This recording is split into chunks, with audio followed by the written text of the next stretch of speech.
দেখুন, এখনকার যুগে কেউই চায় না মোটা হয়ে যাওয়া। সো মোটা হয়ে যাওয়া এটা কিন্তু থাইরয়েডের সঙ্গে অনেকটা সম্বন্ধ বা লিঙ্ক আছে। থাইরয়েড হরমোন যখন আমাদের শরীরে কমে যায় তাকে হাইপোথাইরয়েডিজম বলে। থাইরয়েডের মেন কাজ হচ্ছে যে মেটাবলিজমে সাহায্য করা আমাদের বডিকে। তো যখন থাইরয়েড হরমোন কমে যায় আমাদের মেটাবলিজমে হ্যাম্পার হয়, মেটাবলিজম ঠিকমতো হয় না, সেই জন্য অনেক সময় মোটা হয়ে যায়। মেনলি মেয়েদের এটা সমস্যা দেখা যায়, যে কারোর হতে পারে, মেয়েদের অনেক সময় বেশি করে এই সমস্যাটা দেখা যায়।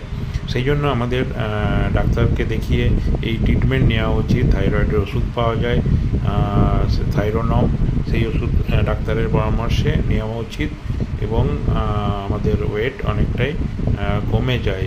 এই অনেক সময় এক্সারসাইজ করলে বা ডায়েট করলে এটা কমে না, সেই জন্য থাইরয়েড একটা কারণ। ধন্যবাদ দেখার জন্য।